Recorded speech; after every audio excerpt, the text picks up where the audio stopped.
이제 이틀 후면 우리 민족이 일제에 압제해서 강복된 지 72주년이 됩니다.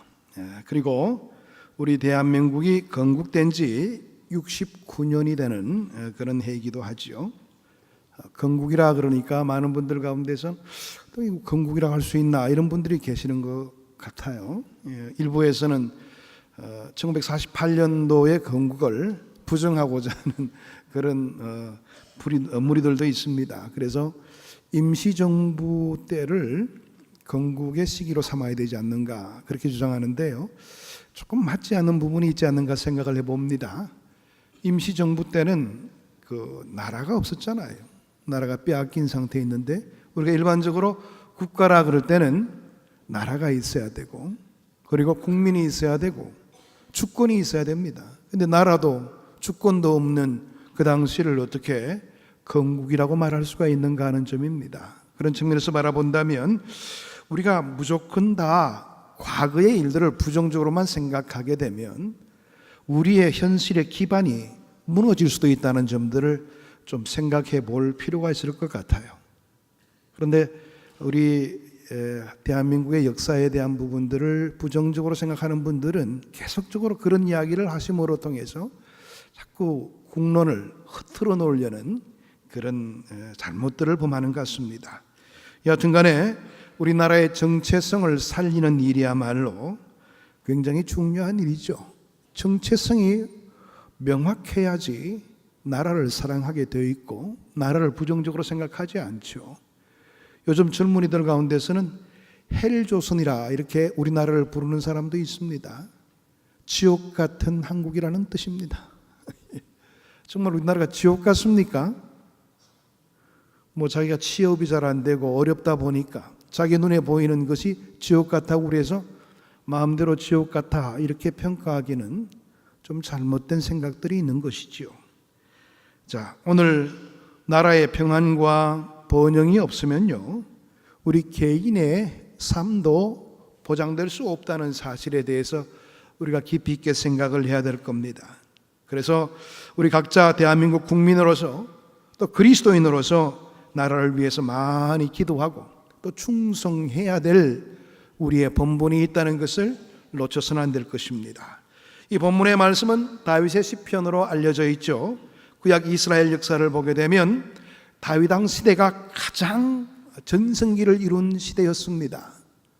어떤 분들은 그렇게 이야기하죠. 솔로몬 시대가 더 태평성대를 누린 시기가 아닌가 그렇게 말씀하기도 하는데요. 물론 솔로몬 시대도 태평성대를 누리기는 했지만은 솔로몬 왕 자체가 하나님 앞에 바로 서는 왕이 아니었었고요. 어떻게 보면 아버지의 덕을 입어서 그래도 그 나라를 그렇게 태평성대로 이룬 그런 흔적이 있을 뿐이지요. 그런 측면에서 바라본다면 다윗 왕에게는 미치지 못하는 사람이 아닌가 우리는 충분히 헤아려 볼 수가 있는 것이지요. 진정한 의미에서 나라를 세우고 이스라엘 나라를 전성기로 이끌었던 사람은 다윗 왕 때다 그렇게 이야기해 볼 수가 있는 겁니다. 그렇다면 과연 다윗 왕 때 이스라엘은 어떻게 해서 그런 전성기를 맞이할 수가 있게 된 것일까요? 오늘 이 본문의 말씀을 살펴보면서 그 비결을 함께 나누기를 원합니다. 아무쪼록 이 말씀을 통해서 우리 모두가 나라에 대한 관심과 또 하나님에 대한 사랑이 더욱더 깊어지게 되기를 바랍니다. 우리가 이 땅을 살아가게 될 때에 우리의 기본적인 그 틀이 온전함을 갖추지 못하게 될 때는 우리의 삶 자체가 흔들릴 수밖에 없고 또 하나님과의 관계 속에서 우리를 올바르게 해석하지 못한다면 우리의 삶 자체가 의미를 잃게 되고 맙니다. 그래서 오늘 이 본문의 말씀은 우리의 정체성을 분명히 세워주고 또 우리가 믿음의 사람으로서 어떤 삶의 모습을 가지며 생활해야 되는가를 우리에게 일러주는 말씀으로 이 말씀을 받아볼 수가 있습니다. 먼저 시편 124편의 타이틀, 이 표제어를 보게 된다면 다윗의 시, 곧 성전에 올라가는 노래 이렇게 되어 있죠. 이 본시는 이스라엘 백성들이 성전에 올라갈 때마다 순례길에 불렀던 감사와 찬양의 시였습니다. 다윗은 과거를 회상하면서 하나님의 베풀어 주신 은혜에 감사하는 모습을 우리에게 보이고 있죠. 그러면서 모든 백성이 이런 하나님의 은혜를 깨달아 함께 감사하며 함께 찬양하자, 이런 뜻을 이 본문의 말씀은 품고 있는 겁니다. 이 시편을 바라보게 되면 다윗의 신앙이 어떠했는가를 충분히 헤아려 볼 수가 있습니다. 그는 창조주 하나님이 개인의 생사화복을 주관하시고 그뿐만 아니라 인류의 흥망승쇠를 주관하시는 분이라는 사실을 분명히 믿었습니다. 그래서 자신의 삶 정체성과 아울러서 이 나라의 정체성도 하나님과 함께하는 삶을 통해서 이루어질 수가 있다, 분명히 그는 헤아려 왔던 것입니다. 이런 신앙을 가진 다윗이었기에 그는 하나님 앞에 감사하고 또 감사할 뿐입니다. 본문 1절과 2절의 말씀에 반복되는 표현이 있습니다. 가정법을 사용하고 있는데요, 여호와께서 우리 편에 계시지 아니하셨더라면, 여호와께서 우리 편에 서 계시지 아니하셨더라면, 하나님이 우리의 편이 되어주지 아니하셨다면, 하나님의 도움이 없었더랬으면, 이런 가정의 내용들을 이야기하고 있죠. 두 번의 내용을 반복하고 있는 것을 보게 됩니다. 정말 하나님이 도와주시지 않았더랬으면 어떻게 되었을까 말이에요. 외적의 침략이 왔을 때에 우리는 모든 것을 잃어버릴 수밖에 없을 거다. 그들에게 철저하게 유린당하는 그런 모습을 보이고 말았을 것이다, 이렇게 고백하고 있는 겁니다. 3절에서 5절의 내용의 말씀을 보게 되면 거기는 세 번씩이나 계속 반복되는 표현이 있습니다. 두 가지의 내용을 담고 있는데요, 하나는 그때에 이런 말과 또 나머지 하나는 삼켰을 것이다, 이런 내용의 말씀이 세 번씩이나 반복되고 있습니다. 3절의 말씀 보게 되면 그때에 이렇게 시작해서 우리를 산 채로 삼켰을 것이며, 4절의 말씀 보게 되면 그때에 우리의 영혼을 삼켰을 것이며, 또 5절의 말씀에도 그때에 우리 영혼을 삼켰을 것이라, 이렇게 끝을 맺고 있습니다. 자, 그런데 하나님께서 우리의 편이 되어 주셔서 승리했다, 다윗은 이렇게 고백하고 있는 것이지요. 그래서 기쁘고 감사하다는 겁니다. 하나님이 그때 도와주시지 않았더랬으면 우리가 어떻게 쓸 수가 있는가 말, 오늘 우리가 어떻게 가능한가, 그렇게 분명히 말해주고 있는 겁니다. 다윗은 자신과 이스라엘 백성이 주변 열강들의 무수한 침략 가운데서 구원받고 승리했던 유일한 비결이 무엇이라고 말하고 있는 겁니까? 오직 한 가지, 하나님이 자신들의 편이 되어주셨다는 것이었습니다. 다시 말하면 하나님의 도움이 있었기 때문에 우리의 오늘이 가능하다, 그렇게 말하고 있는 겁니다. 이런 사실을 간단하면서도 정확하게 증거하는 구절들이 있어요. 사무엘하 8장 14절의 말씀 보게 되면 다윗에게 대해서 이렇게 이야기를 합니다. 다윗이 어디로 가든지 여호와께서 이기게 하셨더라. 다윗은 전쟁의 달인이었습니다. 전쟁을 치를 때마다 한 번도 패한 적이 없습니다. 그런데 그 다윗의 이면에는 여호와께서 이기게 하셨다. 다윗의 혼자 자신의 힘에 의해서가 아니라, 그의 계략에 의해서가 아니라, 그의 용맹함 때문이 아니라, 그의 능숙함 때문이 아니라 하나님께서 이기게 하셨다, 그렇게 이야기하고 있는 겁니다. 그래서 다윗도 이 사실을 너무나도 잘 알고 있었던 사람입니다. 하나님이 함께하지 않으셨다면 오늘의 내가 어떻게 가능할 수가 있었겠는가.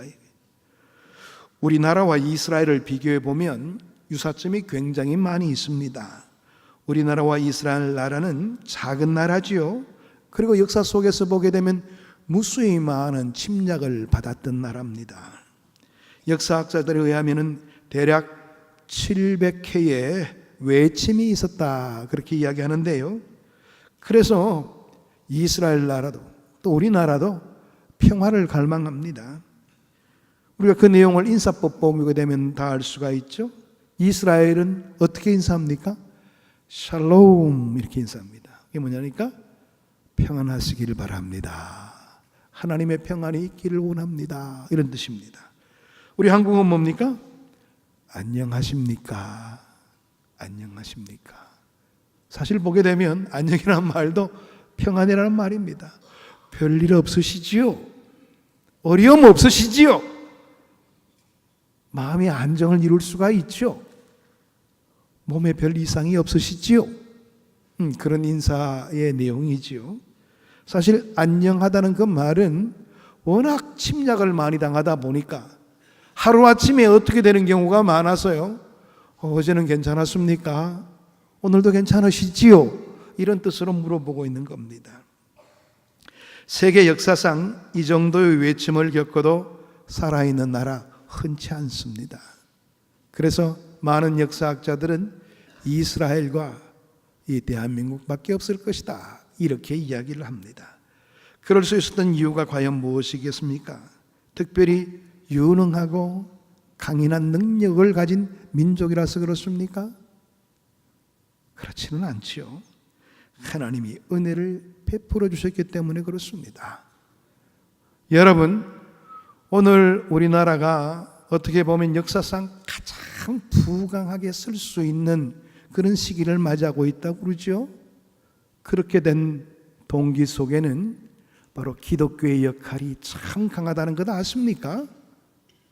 그런데도 요즘 들어서 보게 되면 기독교를 폄하하려고 말하는 사람들이 얼마나 많은지 몰라요. 물론 그 이면에 우리의 올바르지 못했던 행동들이 있다는 것을 좀 자각한 우리가 먼저 해야 되겠죠. 그럼에도 불구하고 현실 그 자체를 부정해서는 안 되는데요. 요즘은 기독교가 우리나라를 말아먹는다, 그런 이야기를 하는 사람들도 계셔요. 그렇지는 않죠.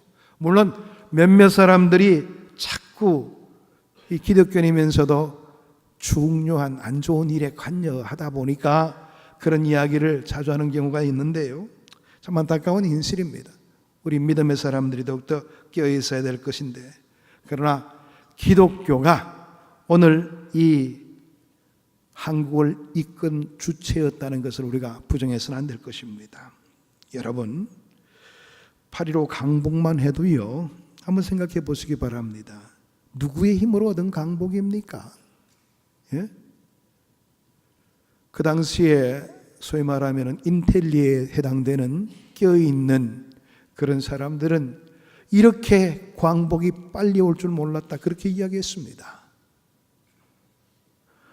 그 당시에 고위계층에 있는 사람들조차도 그렇게 짐작할 정도였다면 밑에 있는 사람들은 마찬가지겠죠. 언제나 이 땅에 광복이 오나, 그렇게 생각하던 찰나에 갑자기 히로시마 나가사키에 원폭이 떨어지면서 일본이 갑자기 항복한 것 아니겠어요? 하나님의 역사하심이죠. 우리가 얼마나 많이 기도했습니까?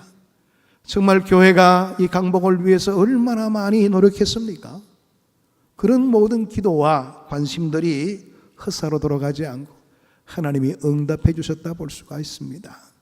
물론 많은 사람들의 노력이 있었다는 것은 우리가 부정해서는 안 되겠죠. 우리의 선열들이 이 나라의 강복을 위해서 얼마나 많이 희생하기도 했습니까? 모두가 다 노력한 그런 결과로 결국 이 땅에 광복이 주어지게 된 것이지요. 그러나 우리의 힘이 아니었다는 것이에요. 하나님의 친정한 돌보심이 있었기 때문에 이 나라의 광복이 허락된 것이지요. 그러니까 만약에 우리가 강복을 허락받지를 못했다면 우리나라는 이제 일본의 일부가 되었을 거예요.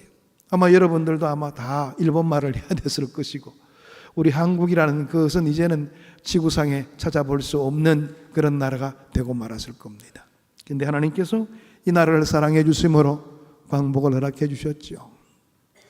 해방 후에 남북이 분단되고 겨우 건국은 했지만은 곧이어 6.25 동란이 있었습니다. 자칫 잘못했더랬으면은 이 나라 전체가 다 공산화될 뻔했습니다. 기껏해야 대구 일부와 부산 그 권역 이렇게 좀 남아 있었죠. 다 넘어갔습니다. 그런데 이 6.25 전쟁이 일어난 다음 날요, 6월 26일입니다. 유엔에 안보리가 소집이 되었습니다. 유엔군의 참전이 결정되는 그런 중요한 시기였었는데요, 사실은 도저히 불가능한 상황이었습니다. 왜냐하면 소련이 노라고 말할 것이 뻔하기 때문에 그런 것이죠. 우리 너무나 잘 알고 있습니다. 당시에 상임이사국인 소련이 노라고 말하면요, 그게 파병이 되지 않는 거예요. 왜? 상임이사국이기 때문에 그런 겁니다. 그런데 그날 아침 소련 대표가 캐딜락을 타고 오다가 갑자기 엔진이 꺼져서 고장이 났다는 것이었어요. 그래서 그 차를 고치다가 그만 시간이 늦게 되어버리고 만 거죠. 그래서 그 사이에 이 안전보장이사회가 열리면서 통과되고 말았어요. 극적이죠. 하나님의 돌보심이 없어서는 도저히 될 수 없는 그런 일이 되고 말았습니다. 얼마나 절묘합니까? 하나님의 섭리고 하나님의 놀라운 은혜의 결과라 우리는 그렇게 이야기해 볼 수가 있습니다. 6.25 전쟁 당시도 우리의 힘으로 나라를 지킨 게 아니었지요. 하나님의 그때에 우리의 편이 아니셨더랬으면 우리는 공산치하에 그런 슬픔의 삶을 살 수밖에 없을 겁니다. 지금 우리가 북한을 참으로 안타까워하는데 그 북한의 현실이 오늘 우리의 현실이 되었을 거예요. 얼마나 처참합니까? 얼마나 끔찍합니까? 하나님의 도우심, 이게 얼마나 우리에게 크게 작용하고 있는가를 우리는 충분히 이어볼 수가 있게 되는 겁니다. 6.25 전쟁으로 잿더미가 된 우리나라가 2016년 기준으로요, 세계 10위권의 종합 국력을 가진 나라가 되었습니다. 군사력은요, 세계 8위입니다. 예? 경제력은 11위입니다. 대단하죠. 수많은 나라 가운데 우리나라가 뭐 땅덩어리가 넓습니까? 자원이 풍부합니까? 그런데도 이런 나라가 될 수 있었던 것은 하나님의 특별한 은혜와 돌보심이 있다는 것을 충분히 헤아려 볼 수가 있습니다. 오히려 세계가 우리나라를 보면서 깜짝 놀랍니다. 기적이다 말이에요. 1950년대 정말 이 6.25 동란으로 해서 초토화되었던 이 폐허가 되었던 이 나라가 어찌 이렇게 변모될 수가 있는가 말이에요. 여러분, 1인당 국민소득도요, 1963년도에 우리나라는 100불이었습니다. 100불. 1년간 쓸 수 있는 돈의 양이 1인당 국민소득이죠. 100불입니다. 근데 지금은 얼마입니까? 28,000불입니다. 28,000불. 아마 내년 끝나고 나서 내년 정도 되면 아마 3만 불을 통과하지 않겠는가 그렇게 생각하는데요. 이 28,000불만 하더라도 280배가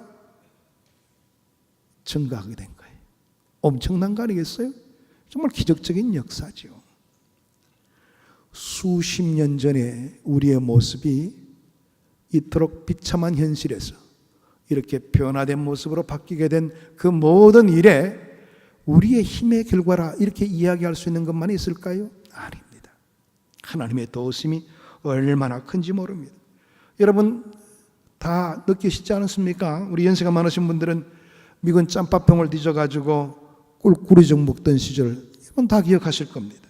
구제품과 군복을 추려입고 이렇게 해가지고 그다음 멋을 낸다고 이렇게 다니던 그런 시절이 얼마 전의 이야기였습니다. 보릿고개라는 말이 자연스럽게 우리의 입에서 나온 그 정도 불과 3, 40년 전의 이야기입니다. 예? 그런 못 살던 나라가 하나님의 돌보심 속에서 이렇게 크게 변화되었다는 것, 이게 단지 우리의 노력의 결과고 우리가 힘써 일한 결과라 이렇게 말할 수 있을까요? 아닙니다. 하나님의 특별한 은혜가 있었기 때문에 이와 같은 변화된 모습을 갖추게 된 것이지요. 그러면요, 앞으로 우리나라가 계속적인 번영을 이루기 위해서는, 또 우리 개개인이 복된 인생이 되기 위해서는 어떻게 하는 것이 바른 삶일까요? 먼저 하나님의 도우심을 기대할 수 있는 우리의 삶의 태도가 필요합니다. 여러분, 아까도 이야기했다시피 우리 기독교를 부정적으로 생각하는 사람들은 어떻게 해서든지 간에 폄하하려고 합니다. 기독교의 역할이 없다. 물론 아까 이야기한 것처럼 우리가 참 끼어 있어야 될 그런 필요가 있는데 그런 부분에서 실수한 점도 없지 않아 있지요. 그러나 하나님의 도우심이 있다는 것을 우리가 부정해서는 안 된다는 사실이에요.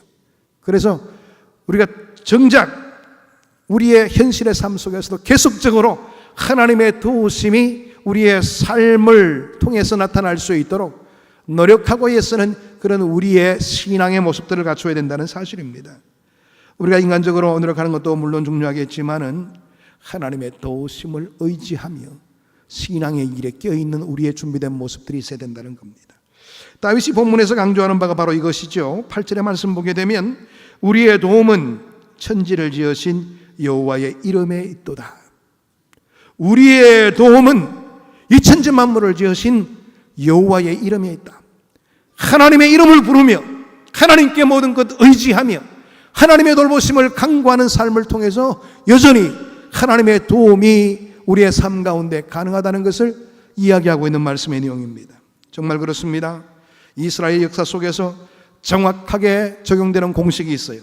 그게 뭐냐니까 이스라엘의 객관적인 능력에는 상관이 없이 하나님이 함께 하시면 승리하고 하나님이 함께 하지 않으면 항상 패배하는 그런 모습을 보였죠. 우리도 마찬가지입니다. 하나님이 우리와 함께 하신다면 우리가 하나님을 바라보고 여전히 하나님 중심으로 모든 일들을 감당하고자 하는 그런 우리의 모습들을 보이게 된다면 우리는 계속적으로 승리할 수 있는 그런 삶을 드러낼 수가 있게 될 겁니다. 문제는 하나님이 우리의 편이 되어주시는가 하는 점입니다. 많은 학자들이 앞으로 한국의 장래에 대한 전망을 이야기할 때가 많이 있는데요, 참고가 될 것 같아서 한 이야기를 소개합니다. 미래학자인 폴 케네디라는 교수님이 계십니다.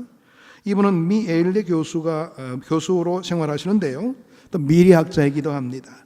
강대국의 흥망, 21세기의 준비, 이런 책을 지은 저자입니다. 그 사람이 이제 한국을 방문했을 때에 한국의 여건들을 검토한 다음에 이런 이야기를 했다고 합니다. 한국은 문제가 많다. 그러나 그럼에도 불구하고 한국은 발전의 가능성이 많다. 문제가 많다는 거하고 발전의 가능성이 많다는 거하고 서로 대치되는 거죠. 내용이 다른 내용이죠. 근데 그 사이에 뭐예요?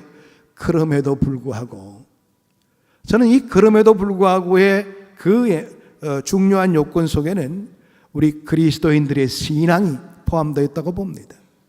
하나님의 역사하심이 그 말 속에 스며 있다고 봅니다. 그래요. 우리가 여러 가지 많은 문제를 가지고 있고 가진 것도 없는 그러한 민족이었음에도 불구하고 하나님께서 우리와 함께 하심으로 통해서 여전히 우리에게는 가능성이 있다는 겁니다. 여러분, 그런데 문제는 하나님이 앞으로 계속해서 우리의 편이 되어 주시는가 하는 점입니다. 무조건 우리가 예뻐서 이래도 좋고 저래도 좋고 이러신 하나님이실까요? 그렇지 않습니다. 하나님은 무조건 편들어 주시는 분이 아니십니다. 선민 이스라엘도 항상 편들어 주지 않으셨습니다. 때로는 가차없이 징계하시고 혹독한 시련으로 내모실 때도 많았습니다. 우리도 마찬가지입니다. 아무리 우리가 크리스찬으로서 생활을 하고 우리 국민의 4분의 1이 크리스찬이라고 할지라도 하나님이 무조건 우리의 편을 들어주시는 것은 아닙니다. 우리가 하나님의 편에 서기를 원할 때 하나님은 우리의 편이 되어주시는 겁니다. 미국의 역대 대통령 가운데서 가장 존경받는 대통령으로 링컨을 꼽고 있지요. 남북전쟁 당시에 북군의 전세가 크게 불리할 때에 참모들이 와서 링컨에게 이렇게 대답을 했습니다. 각하, 하나님이 우리 편에 떼어주실까요? 참 걱정입니다. 우리의 전세가 날이 가면 갈수록 더욱더 어려워지고 있는데 어떻게 하면 좋을까요? 그럴 때 링컨이 이런 말을 했다고 합니다. 오직 나의 염려는 내가 하나님의 편에 서 있는가가 더 염려가 되는 부분이다. 내가 하나님의 편에 온전히 서게 된다면 이 전쟁은 분명히 승리하게 될 거요. 여러분, 그렇습니다. 우리가 하나님의 편에 서는 것이 얼마나 중요한지 몰라요. 우리는 대체로 보게 되면 아주 평이한 모습으로 우리의 삶을 평가할 때가 많습니다. 나는 열심히 교회에 나오니까, 나는 열심히 봉사하니까, 나는 열심히 헌금 생활하니까 하나님이 내 편에 되어 주실 거야. 우리의 진심이 어디 있는가를 먼저 파악하지 않는다면 여러분들 그런 망상은 저버리시기를 바랍니다. 내가 진심으로 하나님의 편에 서기를 원하고 주의 명령 한마디에 내 삶의 모든 것들을 바칠 준비가 되어 있는 그런 우리의 모습들을 갖추지 않고서는 하나님이 우리의 삶에 관여하지 않습니다. 여러분 분명히 하시길 바랍니다. 그렇습니다. 편들어줄 만한 우리의 모습을 갖추는 것, 이게 바로 중요한 것입니다. 과거에 이사야 선지자도 그렇게 이야기했죠. 너희들이 계속 재물을 가져온다 할지라도 너희 손에 피가 가득하니라. 너희가 진실로 회개함이 없이 하나님의 백성다운 모습을 갖추지 않는다면 그 재물을 내가 받지 않겠노라, 그렇게 이야기했습니다. 그렇습니다. 우리가 진심으로 주님의 편에 서지 않는다면, 주님 한 분만으로 만족하는 그런 우리의 삶이 예비되지 않는다면 우리의 장래는 그만큼 어려울 수밖에 없을 것입니다. 나치 독일에 어처구니 없는 이야기가 있죠. 독일은 나치가 집권할 당시에 많은 교회와 그리스도인들이 있었습니다. 그럼에도 불구하고 나치 정권에 대해서 쓴소리 하나 하지 않았습니다. 그런데 그 나치 정권은요, 큰 오류를 범했는데요, 그렇게 사악한 나쁜 짓을 하고 있음에도 불구하고 하나님이 자신들을 도와준다고 착각했습니다. 그래서 그 군인들 바클에다가, 군인들 그 허리띠 바클에다가 뭘 생겼느냐 하면 Gott mit uns 이렇게 했습니다. 하나님이 우리와 함께 하신다. 그러니까 우리는 이 2차 대전에서 반드시 승리할 거다, 그렇게 장담을 했지요. 그렇게는 뭐가 그래요. 네? 완전히 패망하는 그런 모습을 보이지 않았습니까? 결코 하나님은 그들의 편이 되어주지 않았습니다. 앞으로 우리가 잘 되려면은 하나님 앞에 정직해야 되겠지요. 하나님의 백성다운 모습을 갖추는 것이 참으로 소중한 일입니다. 먼저 우리의 삶의 부패를 청산할 수 있는 그런 태도가 필요합니다. 뭐 정부도 그렇고요, 우리 많은 국민들도 그런데, 우리는 입만 벌면, 입만 열매게 되면, 벌리게 되면 경제성장 이야기하는데요, 그 이전에 우리가 더 신경 써야 될 게 있습니다. 우리의 도덕성이 회복되어야 되는 겁니다. 정권만 바뀌면 이제 그 이전 정권을 다 파헤치게 되고 그러는데 다 드러나잖아요. 우리의 도덕성이 그만큼 따라가지를 못하다 보니까 결국 서로 간에 앙숙이 되어서 싸우는 일에만 급급해 있지, 진정으로 나라를 위해서, 국민들을 위해서 노력하는 그런 정치인들이 없는 우리의 현실들을 보게 됩니다. 참 비극이지요. 여러분, 그렇습니다. 하나님은 우리의 삶 가운데서 하나님의 사람다운 모습으로 살아가는 것, 바로 그 자리에 하나님이 함께 해주신다는 것을 우리가 느끼기를 원하십니다. 그러니까 여러분들 제발 나쁜 일에 좀 관여하지 마세요. 요즘도 보게 되면 매스컴에서 뭐 일만 터지면 예수 믿는 사람들이 다 관여되어 있더라고요. 정말 부끄럽습니다. 예? 자기만 잘 되면 된다고 생각했었죠. 그러나 결국에는 많은 사람들에게 지탄의 대상이 되는 그런 모습을 보이지 않습니까? 여러분, 하나님은 우리끼리 잘 먹고 잘 사는 것 원치 않으십니다. 우리 삶 자체가 다른 사람들에게 축복의 통로가 되는 것을 원하십니다. 내 살아가는 모습을 통해서, 그래, 하나님을 믿고 하나님을 섬기는 사람의 삶이 다르더라, 우리도 그렇게 살아야지, 이렇게 살아가는 모습들을 우리에게 원하시고 계신다는 사실입니다. 하나님의 복을 나누고 전 세계가 하나님의 사랑을 느낄 수 있도록 살아가는 우리의 모습이 필요하다는 겁니다. 아브라함도 마찬가지였죠. 아브라함 하나의 축복으로 끝났습니까? 하나님이 바라신 건 뭐예요? 아브라함을 통해서 전 세계가, 전 인류가 복받게 되기를 원하시면서 아브라함을 선택했습니다. 우리도 마찬가지입니다. 우리에게 중요한 과제가 있다는 사실을 망각해서는 안 될 것입니다. 특별히 생명의 복음을 전파하는 선교 사명에 대해서 우리가 더욱더 깊이 있게 생각해야 되겠죠. 이를 가리켜서 지상대명이라 그렇게 이야기를 하고 있는데요, 마태복음 28장 19절에서 20절의 말씀, 우리가 너무나 잘 알고 있는 말씀 아닙니까? 예수님께서 부활승천하시면서 남기신 유언적인 말씀의 내용입니다. 그러므로 너희는 가서 모든 민족을 제자로 삼아 아버지와 아들과 성령의 이름으로 세례를 베풀고 내가 너희에게 분부한 모든 것을 가르쳐 지키게 하라, 그렇게 이야기하고 있죠. 다시 말해서 모든 족속에게 복음을 증거하란 말이에요. 근데 이 사명을 감당하는 사람들에게 하나님이 약속하신 말씀이 있습니다. 바로 마태복음 28장 20절 하반절의 말씀인데요. 볼지어다 내가 세상 끝날까지 너희와 항상 함께 있으리라 하시니라. 여러분, 복음을 증거하고 하나님의 진정한 복의 통로로 생활하는 자의 삶에는 하나님께서 영원토록 세상 끝날까지 내가 너희와 항상 함께 있겠다고 약속하십니다. 그렇습니다. 우리의 인생의 삶의 비결은 하나님의 명령대로 준행하는 것이고 하나님의 편에 서는 일이 가장 소중한 일이 된다는 것을 우리는 이 말씀을 통해서 깨달을 수가 있습니다. 지금 우리나라가 심히 혼란스럽고 어려운 일들이 많습니다. 지금 미국과 북한이 싸운다 그러는데 결국 다칠 사람은 우리밖에 없습니다. 예? 굉장히 위험한 시기를 맞이하고 있음에도 불구하고 우리 많은 사람들은 안일하게 모든 것을 바라봅니다. 글쎄요, 믿음이 좋아서 그런지 모르겠지만은 정말 세계에서는 지금 우리나라를 치목하고 있어요. 도대체 어떻게 될까? 여러분, 이때에 우리 민족이 하나가 될 수 있는 그런 모습을 보이는 것 참으로 소중한데요.